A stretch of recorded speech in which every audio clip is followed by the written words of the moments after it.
Ah, salut, je finis mon chapitre et j'arrive.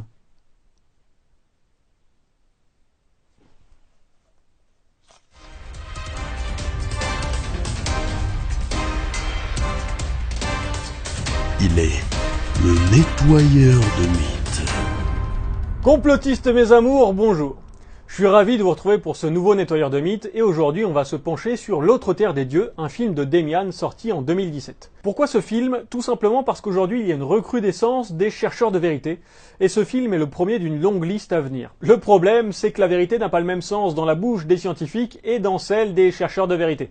Alors calez-vous bien dans vos sièges, allumez vos cerveaux et c'est parti pour le nettoyage. Le film qui va suivre traite de sujets très controversés en Roumanie. Il expose certaines découvertes et théories qui ne peuvent être prouvées à ce jour, mais qui lèvent le voile sur des cultures méconnues et négligées. Oui mais non. Une théorie c'est prouvé, là déjà ça part mal. Son objectif n'est ni d'affirmer, ni de convaincre, mais de suggérer et proposer d'autres réponses que les théories enseignées. Et c'est là où ce film est vraiment révolutionnaire. Aucun chercheur ne s'amuse à suggérer ou proposer des choses sans être affirmatif ou convaincant. Je pense qu'on va assister à une première, le genre de film qui dira « Ouais, je dis que c'est ça, mais j'y crois pas trop, en même temps j'ai aucune preuve. Mais j'ai pas besoin d'avoir de preuves pour vous dire que c'est ça, puisque de toute façon je ne cherche pas à vous convaincre. » Et puis, même sans chercher à vous convaincre, le but final du film, c'est que vous sachiez quand même que les gouvernements et les archéologues vous cachent la vérité. La Roumanie. Que savons-nous de ce pays? En réalité, bien peu de choses. C'est quand même triste pour un film qui va parler d'un sujet de nous avouer dès le début qu'il y connaît rien. Moi, quand je connais rien, je me renseigne. Là, par exemple, j'ai tapé DAS sur Percé. Alors, Percé, c'est juste une base de données qui regroupe articles, comptes rendus et communications scientifiques à l'échelle mondiale. J'ai donc tapé DAS et je suis tombé, à l'heure où le script a été écrit, sur pas moins de 4100 références. Donc, petite note pour les chercheurs de vérité, arrêtez de confondre l'ignorance scientifique avec votre flemme à taper des mots-clés dans des bases de données internationales. Merci. Nombreuses sont les découvertes archéologiques qu'on tente de dissimuler. Ça fait 2 minutes que le film a commencé et on est déjà dans le complot. Il y a une chose qui veut dissimuler des preuves archéologiques.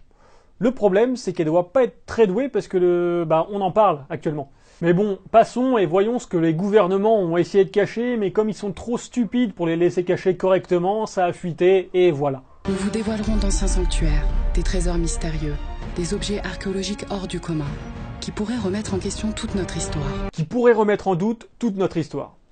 Je vous avouerai que celle-là, je sais pas si je l'aurais tenté. Bah ouais, il y a moins de 3 minutes, vous nous avez dit, son but n'est ni d'affirmer, ni de convaincre. Du coup, je me demande quelle partie de cette intro est mensongère. Ouais, parce que rien affirmer et ne convaincre personne tout en remettant en doute toute notre histoire, je trouve ça sacrément ambitieux comme plan. Cette forteresse militaire abritait 5 terrasses qui s'étendaient sur plus de 30 000 m². Elle comptait des habitations, des étables et des entrepôts desservis par des systèmes complexes d'adduction d'eau. Je vous présente Zarmiz et Getutsa. Une citadelle d'As, oui, mais qui n'est pas plus impressionnante que des constructions grecques ou romaines. Si on prend par comparaison l'aqueduc de l'Agnovetus, 200 ans plus vieux que cette citadelle, ou le tunnel de Palinos en Grèce, qui est 600 ans plus ancien. Et pour info, le tunnel de Palinos, c'est un aqueduc souterrain qui a traversé une montagne de part en part pour se retrouver au milieu. Avant de juger la complexité d'une construction, il faut regarder ce qui se fait un peu autour. Ici, les constructions bénéficiaient d'installations modernes, bien avant que les Romains n'interfèrent avec la culture d'As. Des constructions modernes, ça veut dire des constructions à partir de 1492. Les choses modernes, en gros, c'est la Renaissance. Si les Daces avaient eu la poudre, ils se seraient pas fait botter le cul par Rome. Et pas de contact avec Rome, il y a pas mal d'historiens et d'archéologues qui sont pas d'accord avec ça. En fait, tous. Il y a des échanges commerciaux entre l'Italie du Nord et la Dacie depuis le premier millénaire avant notre ère. Et l'influence de la culture villanovienne, elle est présente partout en Roumanie. Donc, si la culture s'y trouve déjà 3-4 siècles avant la fondation officielle de Rome, c'est qu'il y a une influence des peuples du nord de l'Italie sur la Dacie. Au VIe siècle avant notre ère, les échanges avec la Grèce sont courants et on retrouve beaucoup de céramiques et d'objets en bronze grec en Dacie. On peut noter aussi que les Celtes ont beaucoup influencé les Daces, ne serait-ce que sur le culte aux morts. On retrouve des tombes avec des chars comme on peut en trouver sur le bord du Rhin ou dans la Marne. Il faut savoir aussi que le commerce est très prospère puisqu'on retrouve en Roumanie des monnaies grecques du IVe siècle avant Jésus-Christ et des monnaies romaines du IIIe siècle avant Jésus-Christ. Les Daces auraient tiré leur savoir d'un prêtre influent, Décénéou. Initié en Égypte au même titre que Thalès, Pythagore et Platon, certains lui attribuent la construction de cette cité durant le milieu du 1er siècle avant Jésus-Christ. On touche un sacré problème avec Décénéou, ce prêtre qui a transmis tout un tas de savoirs aux Daces. Déjà, les sources. Décénéou, il nous est connu grâce à Jordanès, un auteur go né vers 480 et il a écrit vers 550. Donc, ce qui sépare Décénéou de Jordanès, c'est ce qui me sépare moi de Édouard VI, roi d'Angleterre et d'Irlande. Il n'est pas historien et il mélange tout un tas de trucs fantastiques avec ses récits et on sait pas trop ce qui est vrai ou pas. Bon, maintenant les lieux. On nous dit au même titre que Thalès, Pythagore et Platon en Égypte. Bon, déjà, on n'a absolument aucun texte qui nous dit que Décénéou est allé en Égypte, et le seul qui parle d'un Dace en Égypte, ça fait référence à Zalmoxis, et on va en parler plus tard. Deceneu fiind un inițiat care a călătorit și în Égypte. Et c'est le retour de notre grand jeu. Qui est le spécialiste? Daniel Roxin. Eh bien, c'est un nationaliste pur et dur, clamant à qui veut l'entendre que les Daces ont conquis Rome et non pas l'inverse. Comme tous les nationalistes, il croit que son peuple descend d'un peuple dace plus ancien que les autres et le tout sans s'appuyer sur aucune source sérieuse. Il a le mérite d'être honnête et ne revendique absolument aucun diplôme en histoire, archéologie ou linguistique et se présente comme auteur. Mais il se permet de raconter un peu tout et n'importe quoi et produit de nombreuses vidéos de pseudo-archéologie avec des thèmes comme l'histoire cachée des Daces ou autres calendriers mystiques de Zarmizéguetutsa. Ce temple astronomique assurait aussi le rôle de calendrier. Réputé pour être un des plus précis de toute l'Antiquité, avec une marge d'erreur d'1 heure, 15 minutes et 3 secondes par an. Juste à côté, la dalle circulaire d'andésite composée de 10 rayons était un cadran solaire qui permettait aux Daces de prédire les solstices et les équinoxes. Réputé pour être le plus précis de toute l'Antiquité. Alors là, ça me pose plusieurs problèmes. Soit c'est le calendrier le plus précis du monde antique actuellement. Et dans ce cas-là, il faudrait tracer une liste de tous les calendriers antiques connus. Et si vous avez des bons plans, je suis preneur. À noter aussi que Zarmizéguetutsa a été détruite pendant la conquête, puis reconstruite après le passage de l'armée romaine. Ou alors on accepte que les Daces aient eu des liens avec les autres civilisations antiques. Et là, le problème c'est que les auteurs, le calendrier, ils en parlent pas du tout. Même Diodore de Sicile, qui est contemporain de la construction de la citadelle, il parle de Stonehenge, mais il parle pas du tout du calendrier. Donc niveau réputation antique, on peut émettre des doutes quand même. À part ça, et pour revenir sur le côté précision par rapport au soleil, je vous rappelle qu'observer les astres, c'est autant un loisir que religieux que culturel. Il n'y a pas de comics, il n'y a pas de bouquins, il n'y a pas de ciné.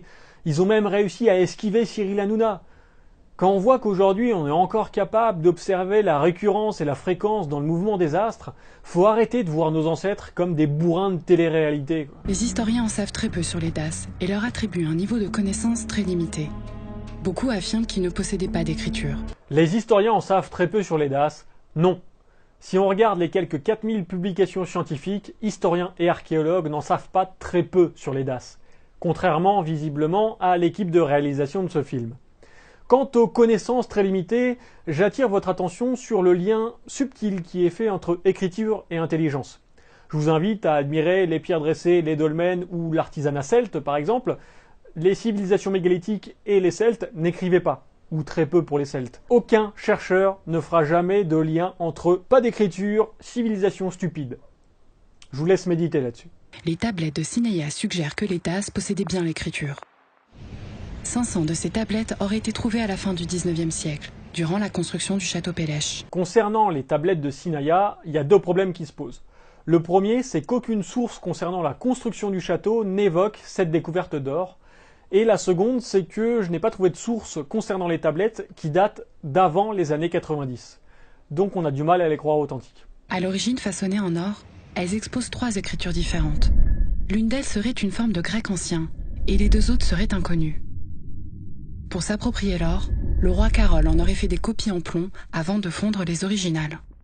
Cette forme de grec ancien a permis de traduire quelques mots sur certaines tablettes. Du coup, on pense qu'elle mettrait en lumière les chroniques de Décébal, qui était un roi dace, et elle mentionna aussi la cité de Zarmizéguetutsa. En plus, certains signes qu'on y trouve présentent des similarités avec le style arabique, et les historiens et archéologues évoquent également des personnages aux allures de rois perses et arméniens. J'ai laissé cet extrait parce que Demian va réagir et analyser le passage par la suite. Donc nous avons supposément des tablettes en or avec 3 langues, dont une d'un style arabique. La langue arabe remonte au 2e siècle de notre ère et le roi Décébal a vécu à la fin du 1er siècle.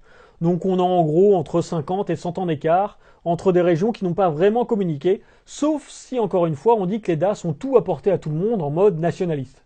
Et bien entendu, je ne sais pas de quel historien et archéologue on parle ici, puisque personne n'est cité. Mais rapidement, leur authenticité est contestée par les historiens. Pour eux, il est inconcevable qu'elles rassemblent 3 écritures différentes. De plus, si nous n'avons pas retrouvé d'écritures similaires, c'est qu'elles ont tout simplement été inventées. Pourtant, elles ne sont pas les seules à mettre en lumière 3 types d'écritures différentes. Et on en a la preuve avec la pierre de Rosette, qui a permis de déchiffrer les hiéroglyphes égyptiens. Et certains chercheurs affirment que si elles avaient été authentiques, elles n'auraient pas été fondues car elles auraient été trop importantes pour l'histoire. Le roi Carol, qui était déjà immensément riche, n'aurait pas eu besoin de l'or des tablettes. Il faut quand même le reconnaître, ne retrouver nulle part ailleurs la même écriture, c'est suspect. Et même si ce lieu avait été un genre de bibliothèque d'As regroupant toutes les langues du monde, on devrait retrouver des traces archéologiques d'occupation d'As. Ce n'est pas le cas. Et contrairement à ce que dit Demian, c'est pas du tout le fait qu'il y ait 3 écritures différentes sur les tablettes qui empêche les archéologues et les historiens de dire que ces tablettes sont authentiques. Un petit point sur la pierre de Rosette, les 3 écritures différentes sont sur la même pierre. C'est un petit peu ça son intérêt d'ailleurs. Là, ça serait un peu comme de prendre un texte français, un texte anglais et un texte japonais, même si les textes sont différents, mais ça on peut pas le savoir si on maîtrise pas les langues, et d'un coup, magie, on va les mettre côte à côte et se dire, allez, si ça se trouve, on va réussir à traduire un truc. Si les textes ne sont pas liés physiquement, c'est totalement hasardeux de tenter des traductions au pif. On parle de Carol Ier, un gars qui a refusé les premiers plans de ses architectes parce que ça sonnait trop Château de la Loire et il pouvait pas se le permettre financièrement. Et second point, en plein milieu de la construction de ce château, entre 1877 et 1878, on a ce qu'on appelle la guerre d'indépendance de la Roumanie. Et une guerre, ça coûte de l'argent. Donc oui, le roi Carol était peut-être très riche, mais dans tous les cas, il avait besoin de l'or pour faire la guerre. Donc, soit les plaques sont fausses, soit Carol Ier a eu toutes les raisons de les fondre pour récupérer de l'or. L'histoire aurait pu s'arrêter là. Mais ces dernières années, la disparition soudaine d'un grand nombre d'entre elles relance la polémique sur leur véritable nature. Un cercetător român, Dan Romalo, a reușit să aibă acces la Institutul de Arheologie și să fotografieze 200 de astfel de tablițe. Ei bine, în urmă cu câțiva ani, când am fost la Institutul de Arheologie din București, am mai găsit 34. Sute de astfel de tablițe au dispărut fără urmă, fără ca cineva să poată să fie tras la răspundere, pentru că ele, nefiind înregistrate, practic putem considera că pentru instituțiile statului nici nu existau. Et puisque Dan Romalo a pris les photos, où sont ces photos? Vous me direz, ça permettra aux gens de continuer à faire des recherches en marge et de rêver un petit peu. C'est curieux ce léger fumet de complot en mode le gouvernement nous cache quelque chose. Et ça entre totalement en contradiction avec le fait qu'on sache qui a pris les photos, de quoi sont faites les photos et combien il y en avait. Ou alors parce qu'elles avanceraient que les DAS n'étaient finalement pas si primitifs. Ouais, donc l'État aurait détruit les tablettes pour empêcher qui que ce soit d'affirmer que les DAS n'étaient pas si primitifs. Non mais sérieusement, si un pays veut fédérer sa population tout en glorifiant son passé, il aurait aucune raison de pas le faire. Mais bref, maintenant que le décor est posé, voyons qui sont les DAS. Le peuple DAS fait beaucoup parler de lui en Roumanie. D'après les historiens, c'est comme s'ils étaient sortis de nulle part. Sortis de nulle part? Mais n'importe quoi! Et la marmotte et le chocolat, c'est pareil aussi, non? Si vous en doutez encore, je vous renvoie aux 4000 références scientifiques sur les DAS. Je vous mets le lien dans la description. Les premiers à nous conter les exploits des Thraces sont les Grecs. Les textes de philosophes comme Hérodote et Platon ne tarissent pas d'éloges à leur égard. Alors, qu'on soit clair 5 minutes, Hérodote, c'est un historien. C'est même presque le premier historien reconnu au monde. C'est pas un philosophe. Et Platon est né quand Hérodote est mort. Donc il se peut très bien que la mention de Zalmoxis chez Platon soit totalement pompée de chez Hérodote.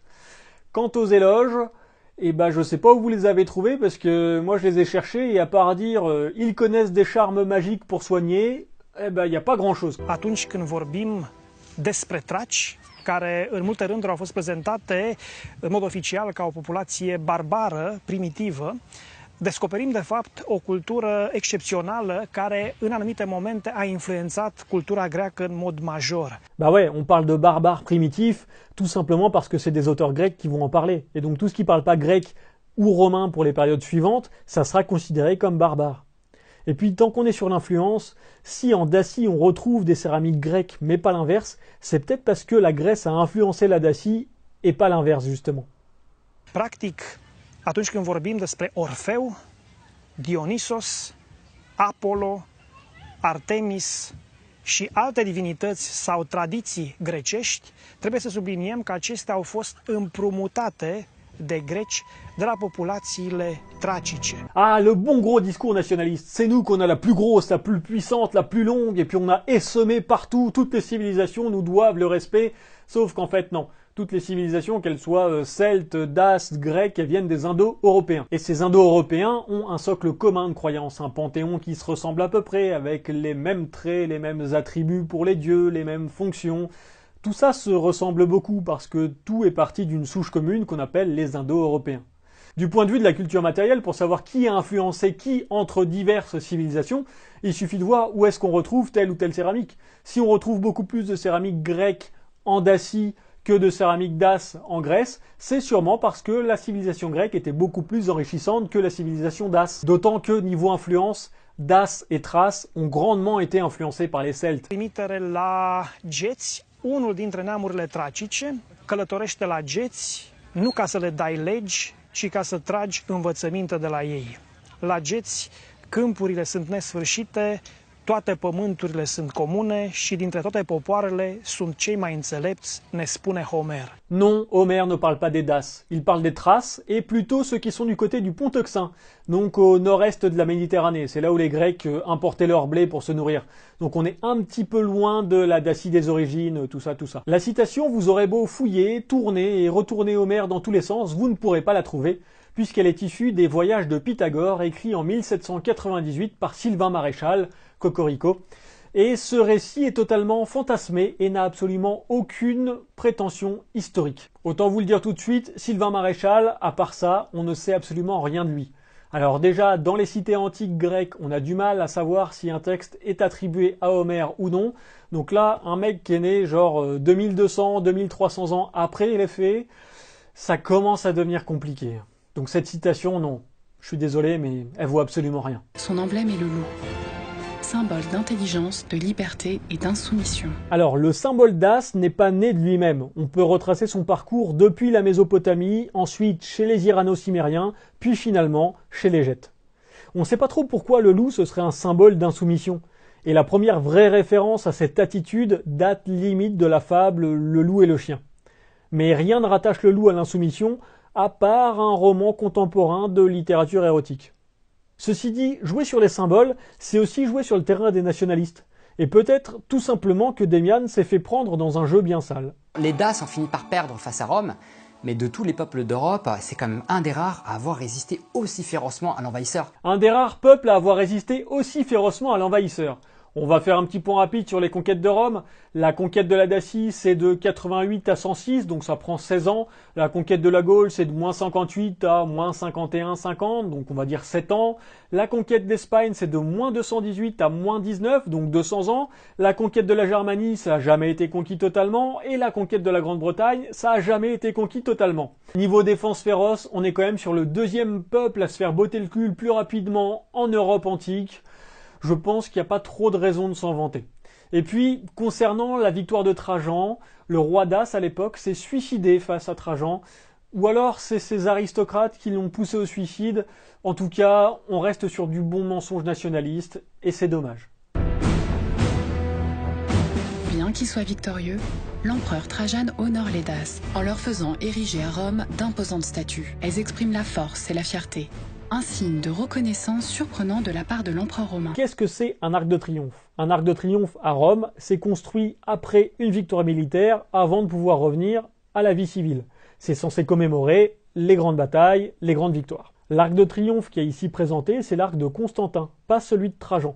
Il a été construit entre 312 et 315 alors que Trajan est empereur de 53 à 117. Sinon, les statues, ce sont des prisonniers de guerre, sans armes ni armure. Et en fait, c'est plutôt l'humilité qui est représentée. N'oublions pas que le peuple vaincu fait maintenant partie de l'Empire. Ça serait dommage de les rabaisser et de créer des révoltes. Si on va plus loin, le détail le plus explicite de cette reconnaissance pourrait être le symbole fort de la louve qui allait être Rémus et Romulus. La louve mère, le symbole de la patrie Dace, et les deux bébés symbolisant Rome. Mais quand on voit que la légende poétique d'un loup qui allait 2 enfants est acceptée et officiellement reconnue, on doit se poser la question de ce qui est le plus logique et le plus rationnel, à savoir l'image d'un loup qui nourrit et élève 2 enfants, ou bien la version symbolique qui tend à démontrer que la culture dace aurait pu nourrir, sous-entendu influencer, l'Empire romain. Alors, si je résume, Rome a pris comme symbole la louve pour reconnaître une subordination à la Dacie, sa patrie mère. Il faut arrêter de dire de la merde.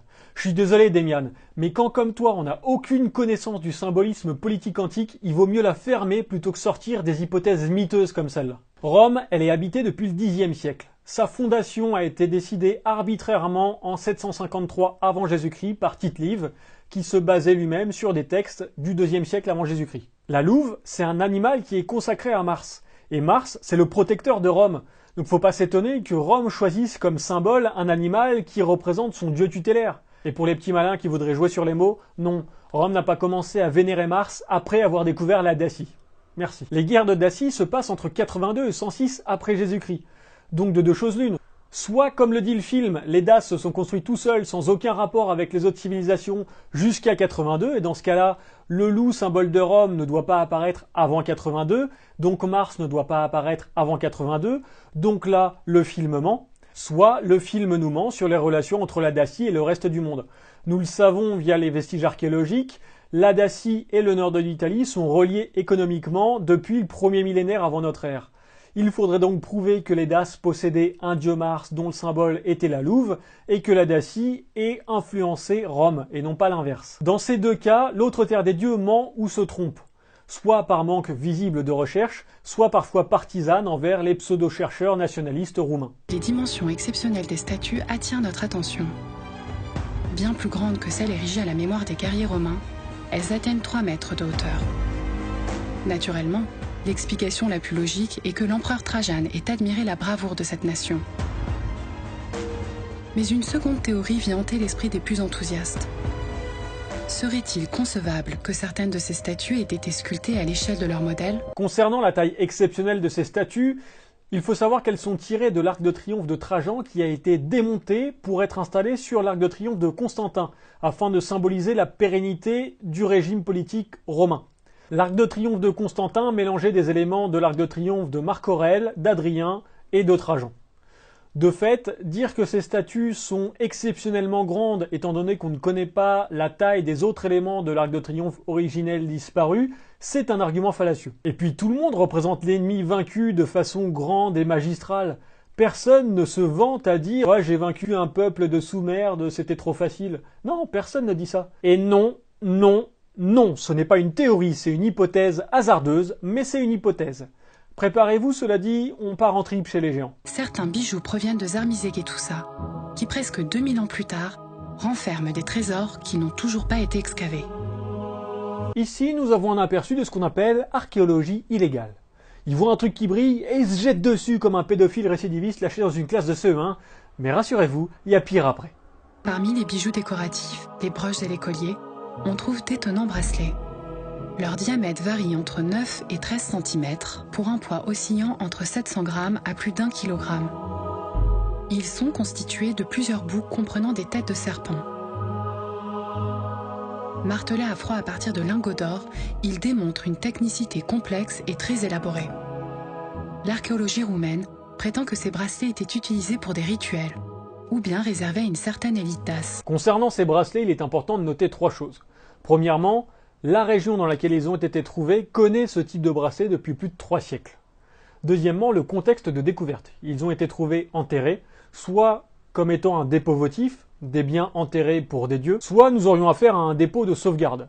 On enterre des biens précieux pour que l'ennemi ne les trouve pas lorsqu'il raide ou conquiert la région. Enfin, n'oublions pas que Zarmigézé-Toutsa est une capitale religieuse et il se pourrait que ces bracelets soient destinés à des leaders religieux, puisque nous avons retrouvé beaucoup de ces bracelets en argent dans des tombes d'aristocrates, mais absolument aucun en bronze dans du bas peuple. Au vu des tombes fouillées par les archéologues, il semble logique que l'argent soit réservé aux aristocrates et l'or réservé aux dieux, puisqu'on ne trouve pas ce genre de bracelet en or dans les tombes. Si on part du principe que c'était des bracelets de poignets et non pas de bras, on constate qu'ils sont anormalement grands et qu'ils ne correspondent pas au diamètre de poignets d'êtres humains ordinaires. On pourrait penser qu'ils étaient portés au bras, mais même dans ce cas de figure, ils sont beaucoup trop longs. S'il s'avère en effet qu'ils étaient portés au bras, alors ceux qui les portaient devaient être très grands.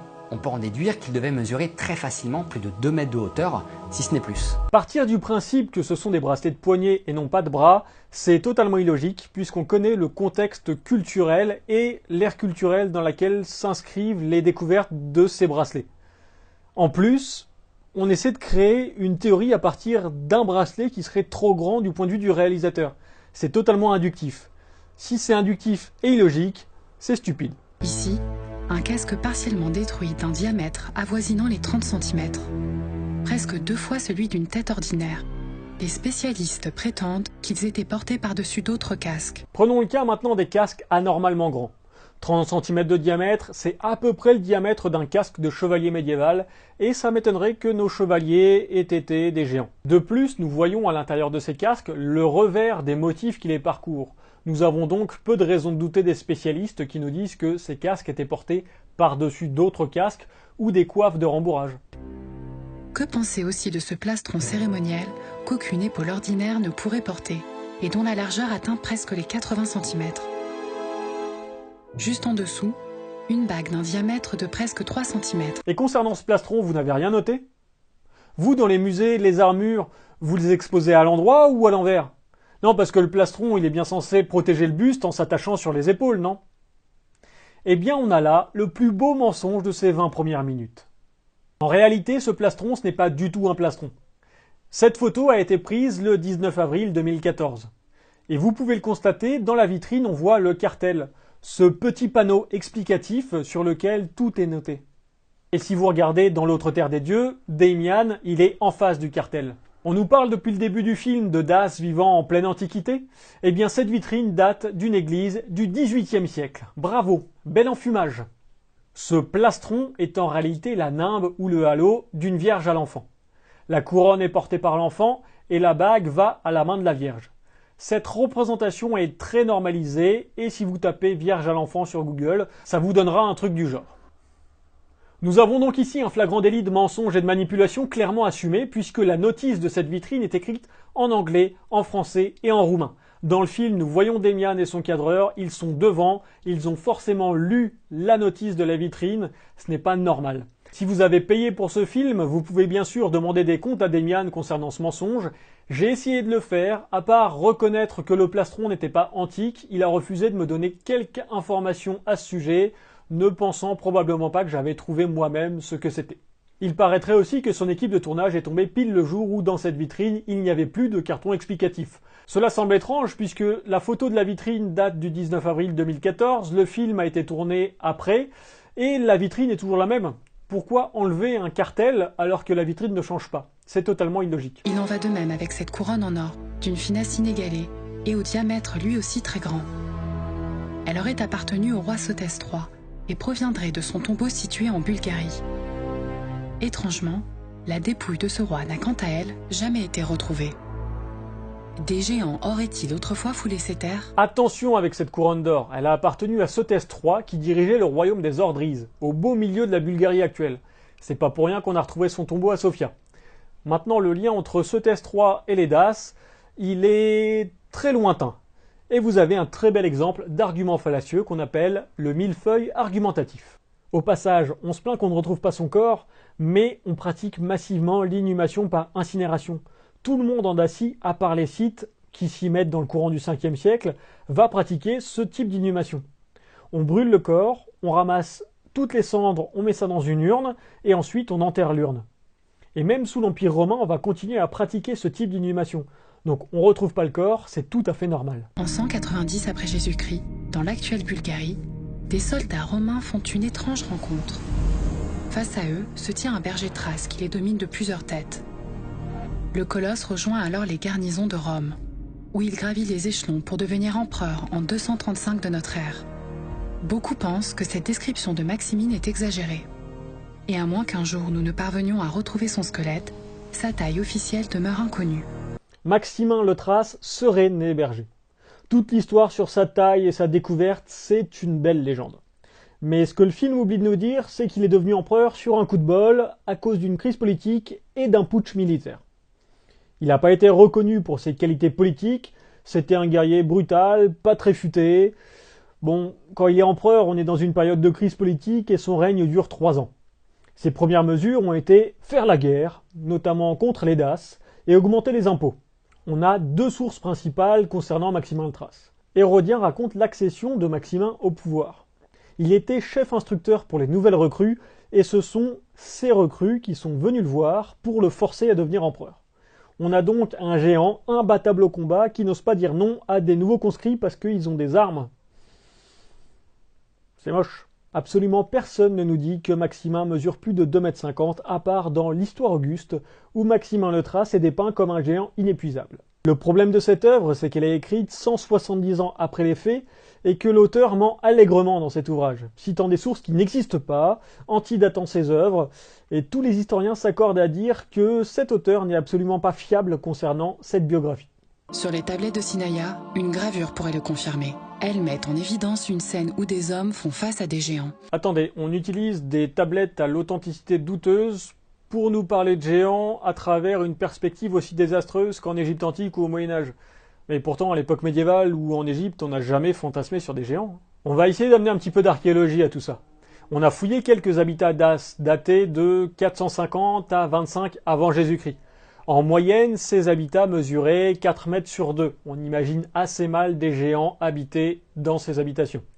De plus, on a retrouvé pas mal de tombes à incinération sous les maisons. On brûle le corps, on ramasse la cendre, on la met dans une urne.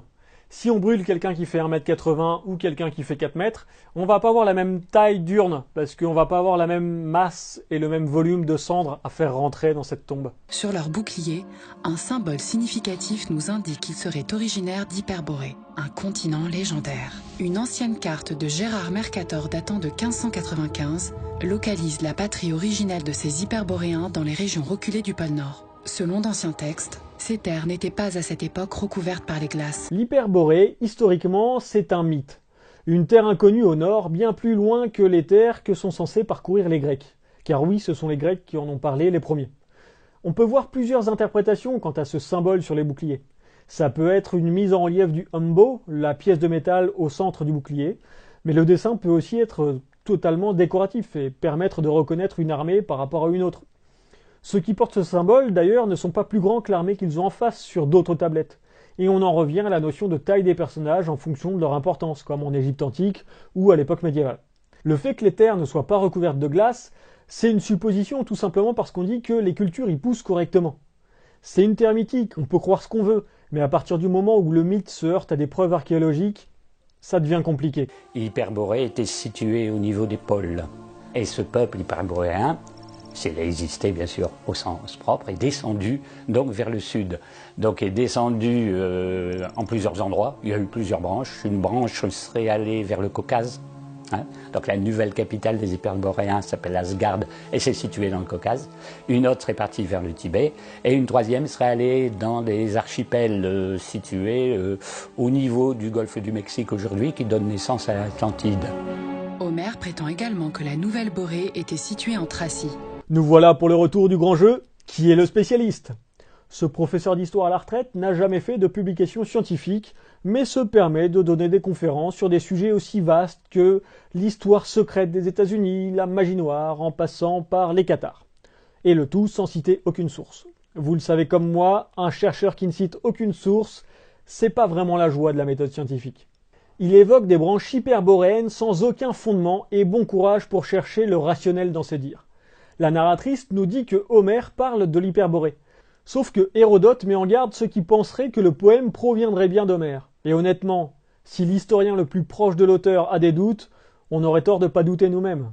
Homère prétend également que la Nouvelle Borée était située en Thracie et que l'Hyperborée était située au nord de la Thracie, là où vivaient les Daces. Alors que depuis le début, on nous dit que la Dacie elle est en plein milieu du territoire thrace et on nous l'a montré dans le film. Il n'est pas impossible que certaines découvertes archéologiques aient été volontairement passées sous silence. Et voilà, le film nous parle de découvertes archéologiques volontairement passées sous silence. Bah oui, entre deux mensonges et fausses vérités à propos d'un peuple, il est toujours bon de montrer que ce sont les archéologues et les historiens, les méchants de l'affaire, contrôlés par un gouvernement à la solde du FBI pour nous cacher la vérité. Bon, je vous rappelle quand même que le film nous a dit qu'il ne chercherait pas à nous convaincre. On est mal barré. C'est au sud-ouest de Bucarest qu'une découverte passée inaperçue va ébranler nos convictions et notre compréhension de l'histoire. Le reste du corps, il est là. C'est un crâne humain, hein. Donc on ne cherche toujours pas à convaincre, mais on va tout de même ébranler nos convictions et notre compréhension de l'histoire. Attention ici, un petit bout de pillage archéologique, et vous noterez ce teaser superbement amené au cas où on aurait besoin de le mettre avant un spot pub, dans le cas d'une vente à RMC Découverte par exemple. Et maintenant un petit peu d'attention, on va se retrouver avec le plus beau témoignage de la saison. Nous sommes à Argedava, au cœur de l'ancienne cité d'As du roi Bouresbista. En 1926, des archéologues persuadés d'avoir découvert le lieu où s'unifièrent les tribus thraces vont faire une découverte inattendue. Ici, un villageois de 80 ans, Ionitsa Florea, affirme avoir déterré un squelette gigantesque alors qu'il était adolescent. Ses parents lui racontaient qu'autrefois, des géants vivaient ici. Ils étaient appelés les Gédovi. C'est aux pages d'un journal national qu'il confie avoir participé à ces fouilles. Il y rapporte la découverte de 80 squelettes déterrés entre 1946 et 1954. Je sais, ce passage était assez long, mais il fallait que je vous le mette, sinon tout le reste allait devenir très hermétique. Notez au passage qu'on commence à fouiller en 1926, mais en réalité, les fouilles se passent entre 46 et 54. În 39 am intrat noi la lucru și am lucrat până când am plecat în armată, în 51. Când dădeam de schelete, pățânile erau mai mari, adică glebejile alea de ca noastre, că am văzut și eu la cimitir, că am mai dezgropat. L'homme ici interviewé était ouvrier sur les chantiers de fouilles entre 1946 et 1951. Du coup, nouveau changement de date, on perd 3 ans, on fouille maintenant entre 1946 et 1951. Aici, aici nu se mai sapă de seară și se făcea batră de 2 metri și rămânea și seara să săpa oamenii lor. Le luau cu mașina și le ducea. Că le ducea la București sau unde le ducea, nu știu. Inginerul și cu mașina lui care venea. Venea un camion, un carpas de la cum era atunci pe timpurile. Un sui grâu, oale mari, așa aici, burtă și aici sus iar, dar cu grâu în ele. Arăta bobul de grâu, dar negru. Tellement d'incohérences dans ce témoignage. L'ingénieur leur dit « vous n'avez plus à travailler », mais le mec va quand même continuer à travailler jusqu'à ce qu'il parte à l'armée. Ensuite, ils creusent de nuit parce que ça doit être un peu plus mystérieux, et puis ils emmènent des squelettes de géants dans des voitures, et puis en fait non, dans des camions, des Carpacci, et ils ont aussi trouvé du blé noir étrange dans une amphore. Donc en résumé, le mec s'est fait virer par le gouvernement, mais il sait absolument tout ce qui s'est passé sur le chantier. Il avait les squelettes, il a ouvert les pots pour voir ce qu'il y avait à l'intérieur. C'est un génie ce mec, c'est le n'importe quoi du témoignage. Ce qui est perturbant à Argedava, c'est de se dire qu'ici autrefois, il y avait une des plus importantes citadelles d'As, et visiblement il semblerait que cet endroit ait complètement été boudé par l'archéologie. Ici, il n'y a que des tranchées, des trous compartimentés et segmentés à la manière de sarcophages individuels. Et ces tranchées évoquent clairement ce qu'il reste de sépultures.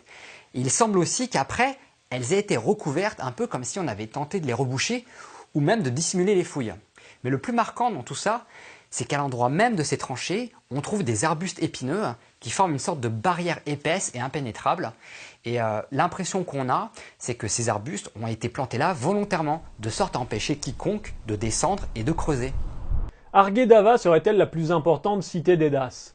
Eh bien, contrairement à ce que dit Damian, l'archéologie n'a pas du tout boudé le site puisque des fouilles y ont été conduites pendant plusieurs années. Les rapports de fouilles montrent beaucoup de bâtiments en bois mais absolument aucune structure en pierre. C'est curieux pour une citadelle, non? Trouver étrange que les fouilles aient été rebouchées, c'est vraiment méconnaître le contexte archéologique des années 50. On ouvre, on prend tout ce qui peut être mis dans un musée, on étudie vite fait ce qu'on a trouvé, et on rebouche tout. C'est aussi simple que ça. Et là, je vous présente le prochain best-seller de Damian, Le complot pour les nuls. Comment protéger un site et faire que les gens ne viennent pas fouiner en découvrant que le gouvernement cache des squelettes de géants? Mettez des arbres qui piquent. Je suis dégoûté, je suis sûr que si on avait mis des ronces et des aubépines à la frontière avec la Belgique, en 1939, la France n'aurait pas été envahie. Pour revenir sur quelque chose d'un peu plus scientifique, les historiens et archéologues roumains, notamment Radu Vulpe, estiment que Argedava et Zarmizegetuța sont une seule et même citadelle. Les sources tendent à le prouver puisque la situation de Argedava par rapport au Danube correspondrait à celle de Zarmizegetuța. Certains endroits témoignent de la grossièreté des excavations. Des restes de céramique provenant de la culture d'As jonchent encore le sol.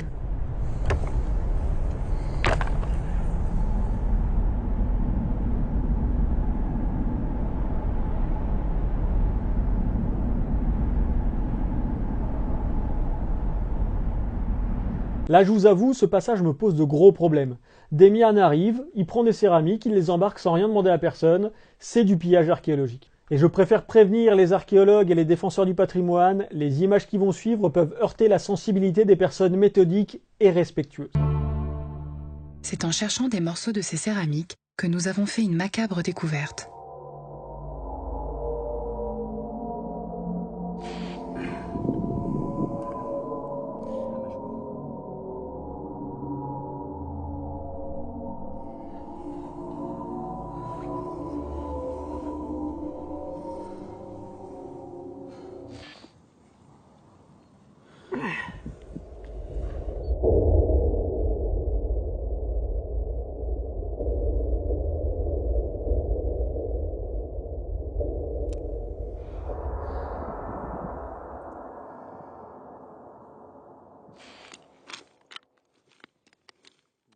On peut constater du total irrespect pour le squelette qu'il vient de sortir et de son manque calamiteux de méthode archéologique. Je vous ai dit que c'était du pillage parce que dans les faits, c'est ce qui est montré. Mais, car oui, il y a toujours un mais, j'ai voulu en savoir plus. J'ai donc contacté l'ambassade de Roumanie. Le pays ayant les mêmes lois sur l'archéologie que la France, je savais où je mettais les pieds. On m'a répondu que les autorités roumaines estimaient qu'il n'y avait pas de pillage archéologique. Donc, de deux choses l'une. Soit Demian s'est accoquiné avec des bons patriotes nationalistes et sa propagande sert les intérêts du gouvernement. Ça serait curieux vu la couche de complot que lui-même glisse dans le film, même si entre nous, l'ambassade m'a confirmé que Demian avait travaillé main dans la main avec eux. Ou alors, tout ceci n'est qu'une mise en scène, ce qui explique pourquoi les autorités archéologiques s'en tamponnent, et donc encore une fois, ils se moquent de la vérité, et se moquent de ses spectateurs et de ses financeurs. Les images donnent l'impression que la Terre est fraîchement retournée, et ça ne serait pas le premier mensonge du film, après tout. A avut la rândul lui prilejul ca în anul 1967 sau 1969, împreună cu un arheolog de prestigiu al României, să intre într-o așezare subterană și să vadă ceea ce puțini muritori au putut vedea până acum. Nu doar un oraș săpat în stâncă, pe sub Dunăre. Et c'est reparti, qui est le spécialiste. Yuri est rédacteur en chef d'un magazine traitant d'ufologie.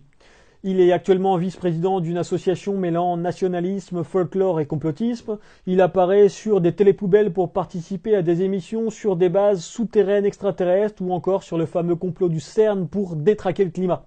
Puis on nous parle d'un groupe accompagné d'un archéologue de prestige mais dont on va taire le nom. Bah oui, il faudrait pas pouvoir remonter la trace de l'expert, ça serait ballot. Et on arrive sur une ville géante creusée sous la roche. Mais si c'était vrai, bon sang, la Roumanie, ça deviendrait une putain de destination touristique. On ferait des parcs d'attractions et ça serait super riche. Mais bon, je vais vous laisser avec le témoignage du sculpteur. Și acolo, în tunelul ăla, acolo erau căsuțe cioplite în piatră. Și în unele din ele am găsit schelete legate așa și adunate.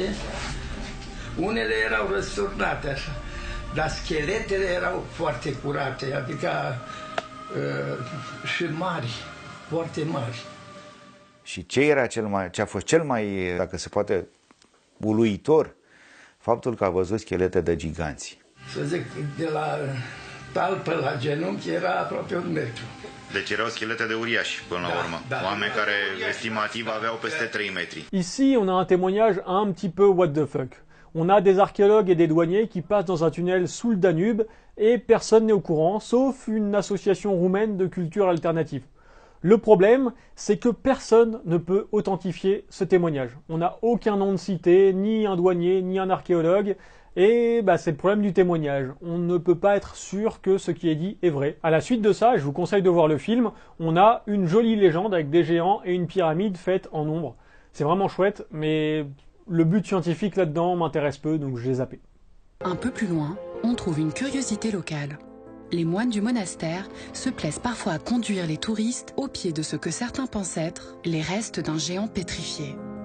Imagine a village where there's nothing else, and this monk sends you to a yard which is kind of next door, a very old house, and behind the house, in the yard, there is a sedimentary wall. And in this wall you can see what seems to be the perfectly mummified body of a very tall person. Wow, alors là on prend même plus de pincettes, on attaque directement avec les restes d'un géant pétrifié. Mais bon, qui est le spécialiste? Andreea Ionescu, une experte en marketing, chroniqueuse dans une revue, sa chronique parle d'astrologie et de développement personnel. Elle peut aussi vous organiser une session de renaissance personnelle qui vous coûtera la modique somme de 450 €. It's laying face down, like it has been, I don't know, it fell. And the legend says it's a giant that fell when the flood came. Et c'est à ce moment-là où j'ai envie de me dire, mais dis-moi Jamy, comment ça fonctionne la sédimentation? Et est-ce qu'un géant ça peut se pétrifier comme ça en tombant durant le déluge? Mais bon, soyons fous, je vais utiliser mon joker piège à chouette. On va appeler Valentine de Sciences de Comptoir parce qu'elle est juste beaucoup plus calée que moi en géosciences et tout ce qui est sciences de la vie, sciences de la terre, tout ça. Eh, dis-moi Valentine, comment ça marche la sédimentation? Mais est-ce qu'un géant ça peut se pétrifier en tombant comme ça durant le déluge? Salut, alors d'après la littérature scientifique, la formation géologique que vous avez vue c'est du grès. Le grès, c'est du sable transformé en roche. Imaginez-vous au sud des Carpates, les jumelles orientales des Alpes, on est il y a 23 à 30 millions d'années pendant l'Oligocène. Les rivières creusent le paysage et ce faisant, elles emportent avec elles un souvenir, des petits cailloux qu'elles arrachent au substrat. Ce sable, elles vont le charrier jusqu'à leur embouchure qui est située dans la Paratétis. La Paratétis, c'est une ancienne immense mer qui a aujourd'hui disparu mais dont il nous reste 3 reliques, la mer Noire, la mer Caspienne et la mer d'Aral. Mais revenons-en à nos cailloux. Notre sable précipite au fond des océans et ce faisant, il se fait recouvrir par divers débris, d'autres couches de sable. Donc il va être enterré sous toutes ces couches, la pression va augmenter et il va être compacté. Donc il y aura moins d'eau entre les différents grains. Mais dans les interstices qui restent, il y a quand même de l'eau et cette eau de mer, elle est chargée en ions. Ces ions vont finir par précipiter et former des minéraux comme du quartz qui vont au final cimenter tous les grains de sable les uns aux autres et ça va faire du grès. Comment les géologues ont réussi à retracer cette histoire? Eh bien tout simplement en s'intéressant aux grains de sable qui étaient contenus dans le grès. Ils ont regardé leur composition pour savoir par où la rivière était passée et d'où elle venait, leur forme, parce que plus un grain est émoussé, plus il vient de loin, et leur taille, ça renseigne sur le débit du cours d'eau. Plus une rivière est balèze, plus elle peut transporter des gros machins. Et maintenant passons aux choses sérieuses. You can tell exactly the foot, the ankle, the entire hip area, and then the torso. The head of this thing fell off the cliff when the water washed away this supposedly mummified body, and it's in the grass. Tout d'abord, j'ai regardé dans les archives scientifiques pour voir s'il y avait trace de fossiles dans cette couche géologique, et la réponse est non. Mais est-ce que pour autant il pourrait y en avoir? Eh ben oui et non. Oui, parce que le grès est une roche sédimentaire et que c'est là-dedans qu'on trouve les fossiles. Mais le grès est le type de roche parmi lesquelles on en trouve le moins, donc déjà on part pas très bien. Admettons cependant qu'un géant soit tombé dans l'eau et qu'il ait fini au fond de l'océan. Est-ce qu'il aurait pu fossiliser? Bon, il faut savoir que c'est très difficile de conserver un fossile. La plupart du temps, il n'y a que son squelette qui traverse les âges et encore. Dans de très rares cas, on conserve aussi la matière organique, ce qu'on appelle les parties molles, mais il faut vraiment un environnement très particulier. Je crois que le mieux c'est un lac avec de l'argile au fond, comme ça on peut juste se poser, se décomposer tranquille, à l'abri de l'oxygène, et voilà. L'important c'est vraiment le calme. Or, là on est dans un delta, c'est un environnement turbulent. Donc à mon avis, la dépouille du géant serait vite désarticulée, sans parler de toutes les bestioles et les microbes divers de l'époque qui auraient pu décomposer le cadavre. Dans tous les cas, au mieux, on retrouverait peut-être des os par-ci par-là dans la couche, mais pas une jambe au galbe si parfait qu'elle pourrait faire une pub pour des collants. Bon, alors si c'est pas un fossile, qu'est-ce que c'est? Eh ben, j'ai cherché et j'ai fini par trouver plusieurs publications scientifiques, dont une de 2005, qui mentionne une structure sédimentaire particulière qu'on appelle des rip-up clasts. En gros, c'est des morceaux de sable en train de se sédimenter qui sont remobilisés par le courant. Ça arrive assez souvent et ça donne des structures qui sont relativement comparables à ce qu'on voit dans l'extrait. D'ailleurs, si vous regardez bien, on en voit d'autres dans le film. À mon avis, c'est l'explication la plus parcimonieuse, elle demande le moins d'hypothèses. Il n'y a pas besoin de supposer l'existence de géants, ni d'extraterrestres, ni même d'un déluge, non, c'est juste le cours d'eau de l'époque et la mer de l'époque qui auraient pu aboutir à ce genre de structure dans leur fonctionnement naturel. Merci beaucoup Valentine. Et je vous invite à aller voir Sciences de Comptoir parce que c'est vraiment une bonne chaîne. Mais maintenant qu'on a des réponses un petit peu plus plausibles, on va pouvoir aller voir ce qui s'est détaché de ce géant pétrifié. À nos pieds, les pierres qui s'en sont détachées ont des allures très évocatrices. The part of the petrified giant that fell in the grass, there's a skull, the shape of a human head, and it had eyes in the orbits. And the eyes came apart from the skull as well. And what's interesting is that one of the eyes has the shape of a, I don't know, I would call it an extraterrestrial being skull. And you can see the elongated eyes, and it's really obvious. Oh. Alors ça, c'est un crâne de géant avec des yeux allongés. Franchement, je sais pas dans quoi on s'embarque. On navigue entre des aliens et des géants, et je vous avouerai que j'ai un petit peu peur qu'un service gouvernemental, puissant, discret, mais compétent, ne vienne m'enlever. Plus sérieusement, on va éviter l'overdose, je vais arrêter là cette première partie. J'espère que vous avez passé un agréable moment d'esprit critique, et on se retrouve très vite pour un prochain nettoyage.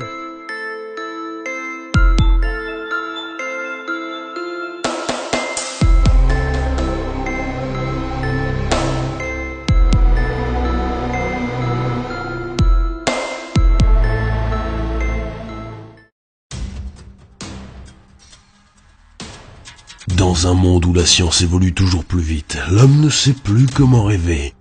Aidé par la facilité de communication sur les réseaux, le mal tente de se jouer de la crédulité des masses, en vendant à tour de bras des fantasmes et des hypothèses venues d'ailleurs.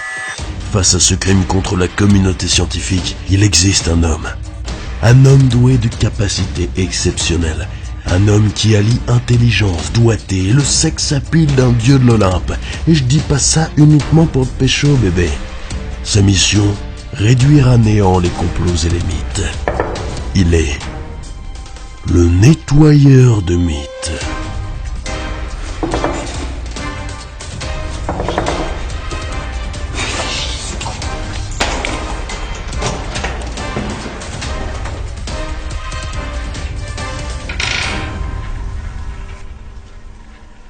Il faut que je te dise quelque chose.